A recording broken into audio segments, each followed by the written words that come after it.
Well, good morning, Joster. I know that you're excited because I told you you're going to visit your friends, but I also told you, and I don't know if you've comprehended it yet, that I'm taking off for a little journey to make us some vlogs, so I'll see you in about 2 weeks. Days with Jordan the Lion begins now. And of course, everyone's gonna miss you. Everybody's gonna miss you. But we have a flight to catch. Well, I've arrived at LAX, and as you can see, it's not quite the hopping place that it used to be when I was traveling. This is going to be quite an adventure. Well, let's see what the new traveling experience is like. We're the Tumbleweeds. It's a ghost town. Alright, I opted for a little bit of a seat upgrade today, so we're gonna travel a little bit in comfort since we won't get to travel that much. Alright, let's go have an adventure. Let's make our way to Memphis. Oh yeah, definitely nice and desolate.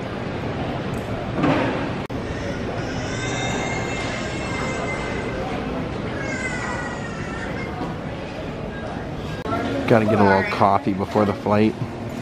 Now I have a 10 a.m. flight, so this is about 9 a.m. right now, if you're kind of wondering.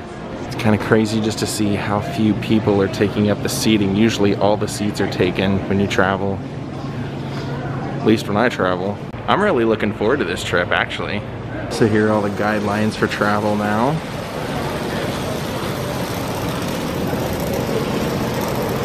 It looks like my flight's gonna be pretty full. A lot of people over here. Alright, it's about that time. Oh wow, they just made an announcement and said this flight is totally full because they're not practicing social distancing on this one. Alright, back in the saddle of flying again. And I'm gonna be right back here. Thank you.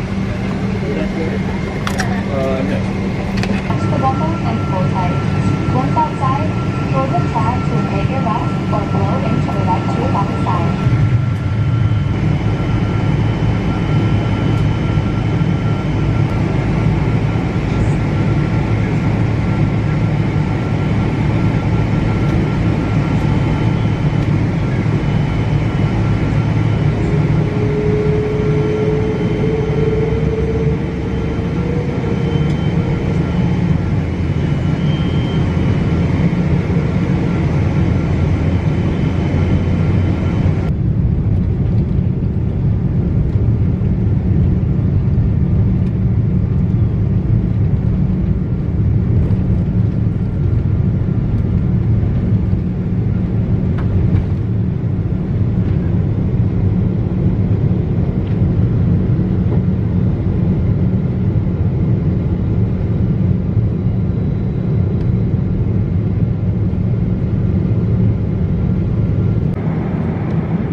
Stop one. So we need D60. We have quite a walk. Welcome to Miami for a little bit.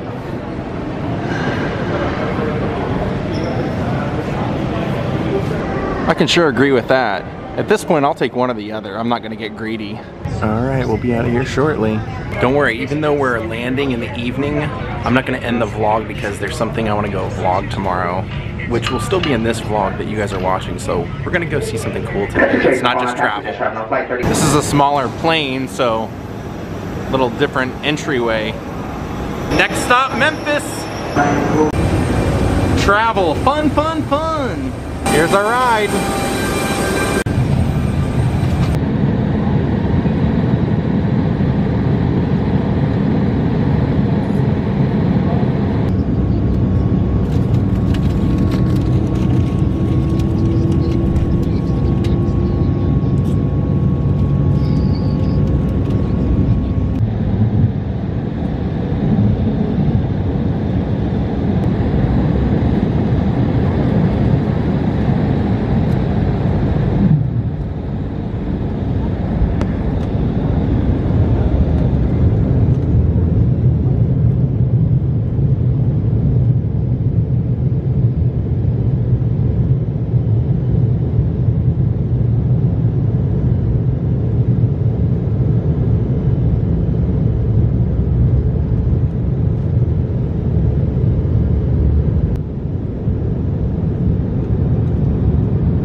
All right, now we gotta go pick up our rental car and get to our hotel, get some sleep, and go do a little vlog tomorrow. But actually today, for you. Okay, so this is cool. I actually rented a small pickup truck because it was the best deal for the 2 weeks that I was gonna need a car. And she said, does it have to be a pickup? Can you take a Jeep Wrangler instead? And I said, I've always wanted to drive a Jeep Wrangler, I'll take it. So that's our whip for this ride. Memphis! That's what that says. All right, my friends, we made it to my hotel. We're in my Best Western. Go ahead and go get your coffee cup refilled. I'm gonna go to sleep, and when we wake up and you come back with your coffee, we will do a Patreon sunglass vlog for these sunglasses, and we are gonna do it for Jim Beasley. All right, we're back, gang. I'm up and at 'em. Let's head out and go visit the grave of Isaac Hayes. All right, wow, this is a nice one.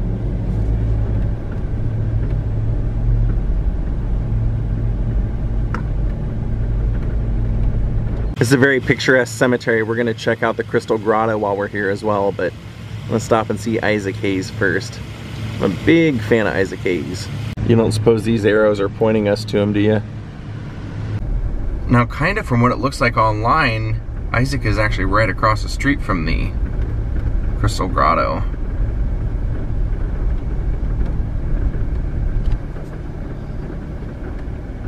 Now I wanted to wear these sunglasses today for the Patreon sunglass vlog because Isaac Hayes was not only known for his innovative music, but also his innovative style. He was out there wearing tights and chains and fur and leather, and this guy was just doing it all. He was looking good and really being memorable on stage to paint a picture for those memorable songs. Now there are a lot of famous musicians buried here in Memphis, and right behind me is another one. So let's check him out, then we'll go over to Isaac Hayes, who's right here. I mean, this one we gotta put on because it's Marshall Grant.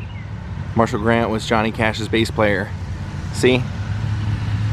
Johnny Cash and the Tennessee 2.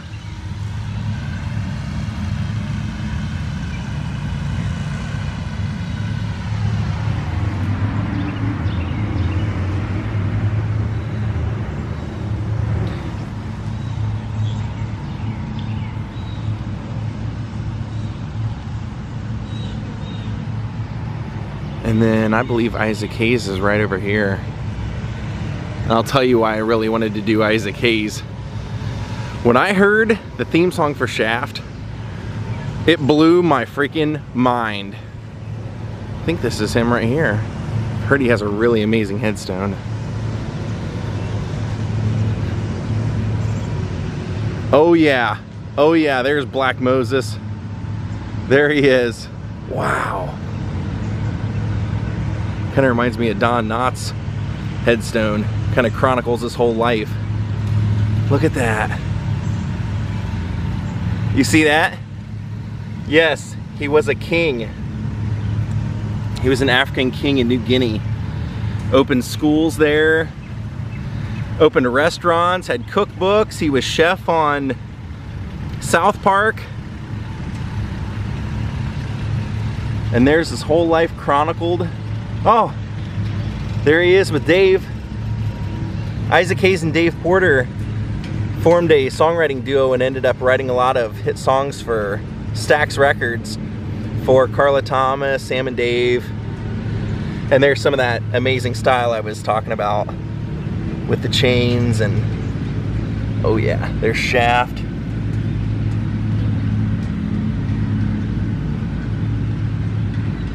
And there's a signature up there. Wow, what a dude.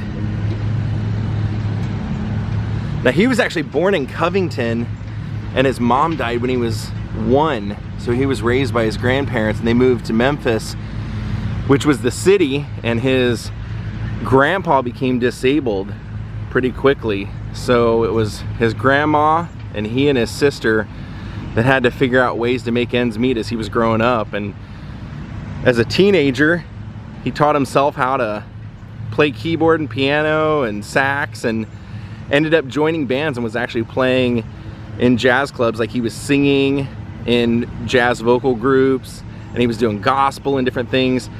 and would go and, as he grew up, audition with different groups 3 different times for Stax, for Jim Stewart at Stax Records, and nothing ever got picked up. But talent will out. He said he realized that his path to the top wasn't to be a performer, it was actually to be a songwriter. So he started trying to write songs and got his first song recorded by someone in '62. But he himself wasn't having hits until later in the like 1969, 1970.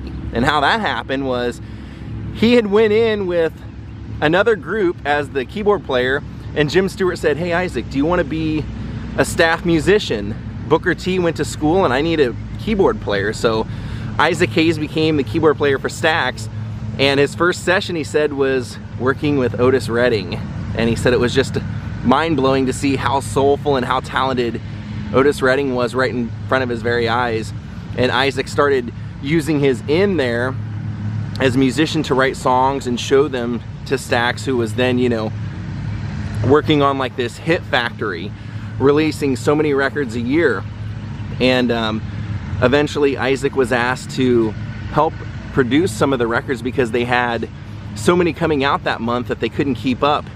And so they were releasing 25 records, and he said, well, I figured they're releasing that many, wouldn't hurt to be a little selfish here. And I said, can I release a record too? He said basically he had recorded a record before that, and he was pretty drunk when he recorded it, so he was not proud of it. And they said, yeah, you have carte blanche, do whatever you want.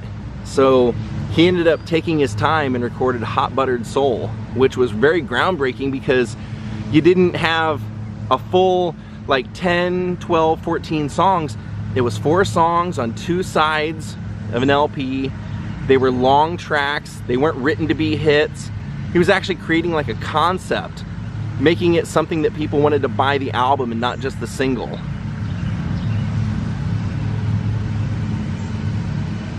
Then of course he had a hit with Shaft, which is how I came to know him. There he is holding his Oscar. He was the first black composer to win an Oscar for his score for Shaft. And there's his kids, his family. Now I'm guessing that that would be Grandma, the grandma that he was raised with and the grandma that he always wanted to make proud. Now, how I found out about Isaac Hayes was one day my mom had, you know, much like many people's moms did, like a broomstick with 45s going all the way up the broomstick. And one day I was looking through all those and she pointed that one out and she said, you should listen to that. I bet you'd like that. So I put it on my record player and I became obsessed with it and actually took the record. I don't think I ever gave it back. I loved it so much that I would just play it over and over and over and over. It was just such an obsessive sound and beat. I love the way they use the wah pedal and just the whole dynamic of the song, how much it changed, how it didn't repeat the whole way. I mean, it just had a whole flow to it. And that 45 had a little bit of a skip to it. So every once in a while I get caught in a groove and you hear the doo-doo-doo, doo-doo-doo, doo-doo-doo, doon. And it would just repeat that part over and then you'd have to flick it. But I always loved this song. And then when I watched him talk about how he was going to the Oscars and he said, you know, I was the top of the world, I had a house in Beverly Hills, and the only thing I could think was my whole life I just wanted to make my grandma proud of me. I wanted her to live to see the day where I made something of myself. So she was the one that had to go. I wanted her to experience the Oscars. And he said, she came out, looked at my house in Beverly Hills, and she just said, oh, I never thought I'd live to see the day. And he said, and then when we were driving there, I was so nervous. We were in the limo, and he said, you know, misery loves company. I was hoping that she would be nervous with me. She said, oh, don't be nervous. You're gonna win this. And he went out there and he did win. And he said in his acceptance speech that he wanted to thank her and he thanked Stax, but he said that it was her birthday, her 80th birthday in a couple of days, and that was her present. And he literally meant that. He gave that Oscar to her and she held on to it until she died. Now it is in the Stax Museum here in Memphis that I vlogged last time we were here, right next to Isaac Hayes' amazing Cadillac Eldorado. If you haven't seen that vlog or you haven't been to the museum, go see it. That car is amazing. In that vlog I show so much of his clothing and wardrobe through those times, a lot of his sunglasses, the chain outfits and vests and feathery stuff, all that fur. Everything's in there, and you can see his Oscar that now stays there. He really, really, really was an amazing guy. Not just as a musician, but I mean as just a human. Just a human being. He did a lot of good for the world. And then I actually didn't know that right next to him is a guy who made his name in punk music. I'll show you here in a second. Said God looked around his garden and he found an empty place. And he found your star. He put his arms around you and lifted you to rest. God's garden is beautiful now. He always takes the best. But when you left, the biggest part of me left. But thanks for leaving a part of us in Kojo. The hardest thing always was for you to say goodbye. So I won't either. One day we'll be together again. Loving you was the greatest thing I've ever experienced. You'll always be in my heart. Your loving wife, Margaret Hayes. Then right next to him is Jay Reatard. If you're looking for a good place to start listening to Isaac Hayes music and you already know the theme song for Shaft or the soundtrack to Shaft, go get Hot Buttered Soul. That was really the one that he kind of changed the whole dynamic of soul music with. And also Black Moses. That was a great album as well, but pretty much everything he did really was funky and amazing. And then right directly across from Isaac is the famous Crystal Grotto. So let's go explore the Crystal Grotto. And don't worry, I know there are plenty of famous people buried here. We'll be back in the future. I just, I wanted to focus on just a couple today. And since they were all right there beside each other, I figured that would make the most sense, right? And beware of snakes while you're over here. Wow, check that out. This is Abraham's Oak. 1935. Says the field, oh, these are all, they all kind of have a biblical story to them.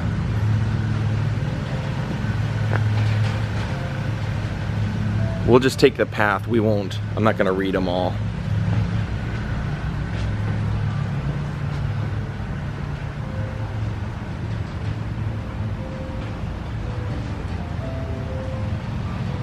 Okay, this is the Crystal Shrine Grotto. I'm excited. I've heard about it, never seen it. I've never watched any footage or seen anything about it.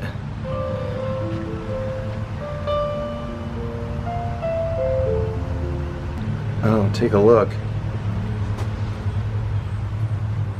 Wow.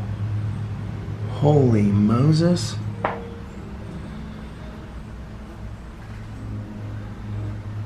Says the most beautiful head in history. And just before I came in here, a bird flew in and escorted me in, so. Which way do we go? Which way do we go? Let's go here.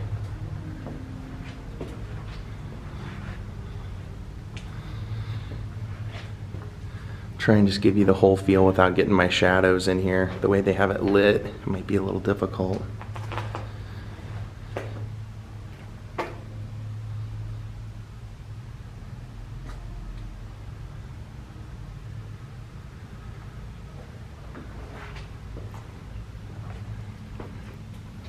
A little painting in here.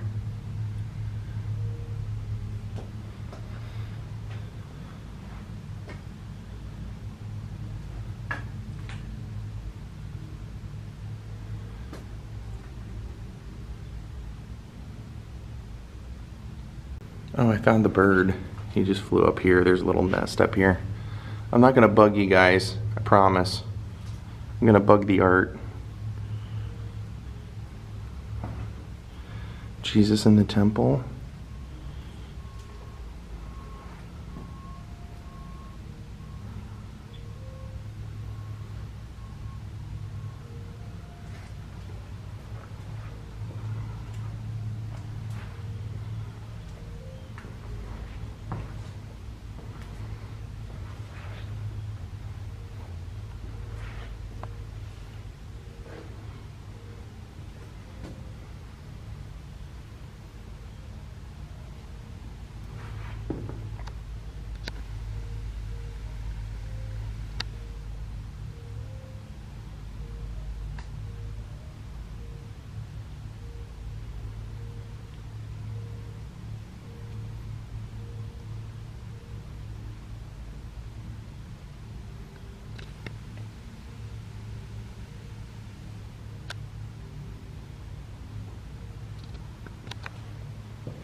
There's the Last Supper.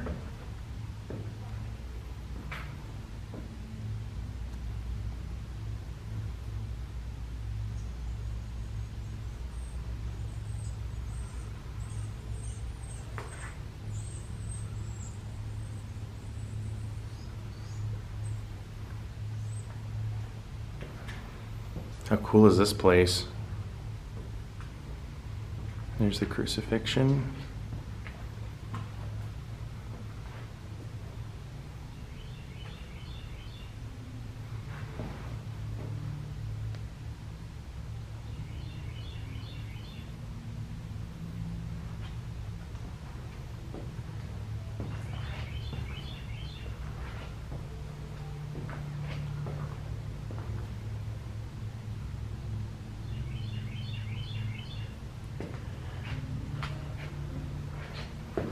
And that's it.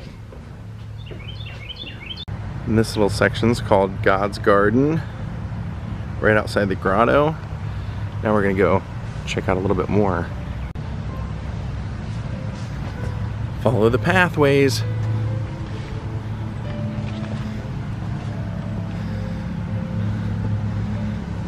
It's the back of where we just came out of.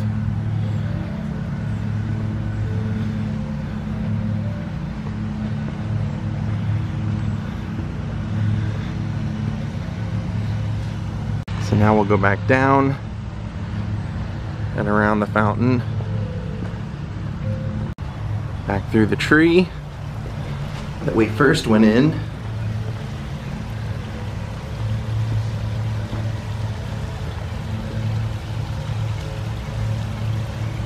There's a little seat up here made out of a tree stump with a couple of mushrooms in front of it.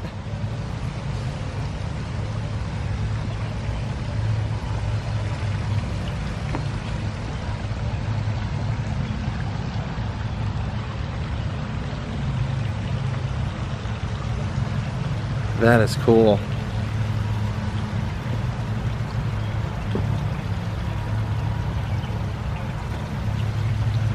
It's the Cave of Machpelah.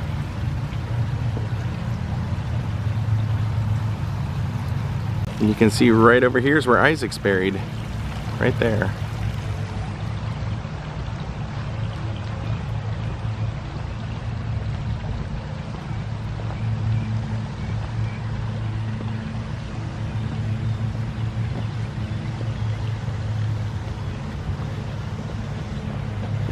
John would have loved this place. As I was walking out, I noticed this one. All right, my friends, we're gonna call it a day. I wanna thank Joe Smith and Thomas Rodriguez for becoming my newest Patreons.